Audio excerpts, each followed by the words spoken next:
Elle habite avec ses 9 enfants. 2 pièces, ce n'est pas même un appartement. Le mari, on ne le voit pas souvent.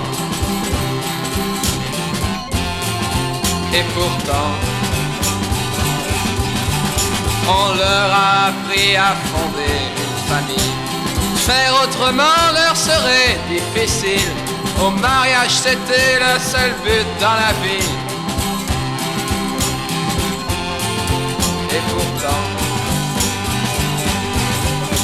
chaque année, un autre enfant naissait.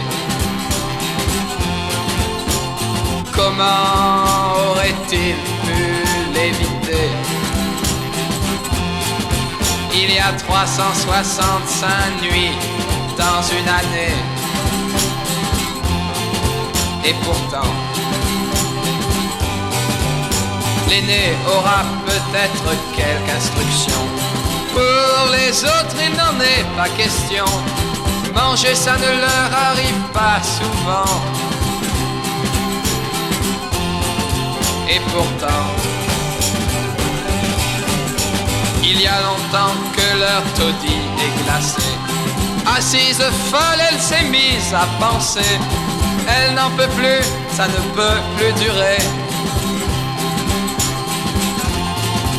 Et pourtant,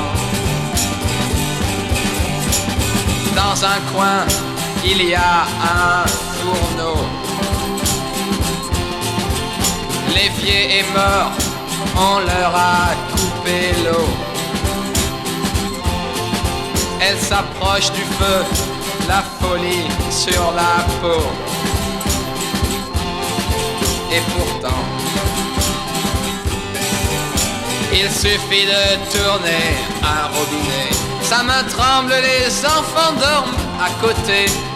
Ils ne se sont plus jamais réveillés. Et pourtant,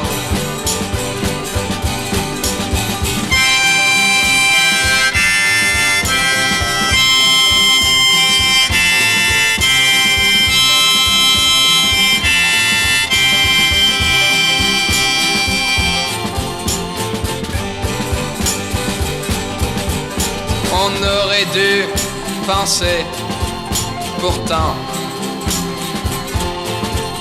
on aurait pu penser, pourtant, penser à revoir, enfin, la loi de 1920, la loi de 1920, la loi de 1920.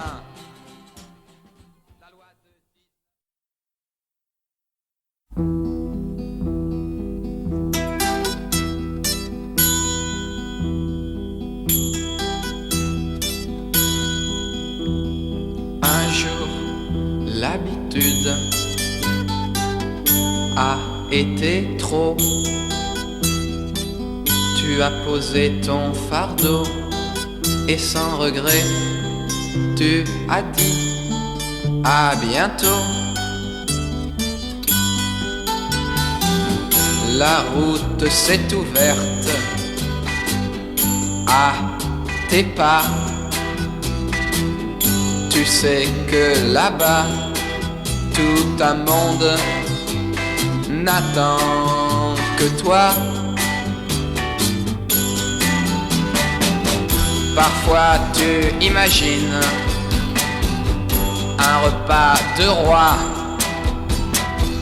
mais tu n'oublies pas que d'autres ont plus faim que toi. Quand le soir te laisse désemparé, tu sais où rencontrer les compagnons qui sauront te consoler. On ne te demande pas ce que tu étais, ni ce que tu faisais. Tu es là, on t'offre l'amitié.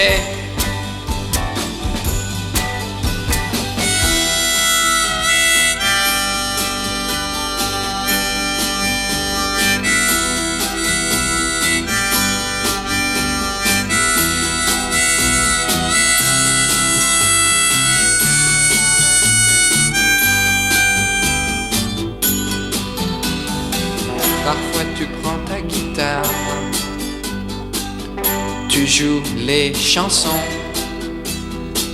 de Dylan ou de Vian, et les yeux s'éclairent bien souvent.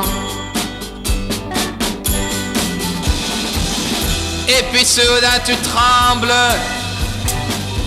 car tu comprends que tous leurs mots troublants ne sont que réalité vraiment. Alors tu reprends la route et tu vas dire au loin, le mal n'est pas le bien, mais tu sais que les gens n'entendent rien.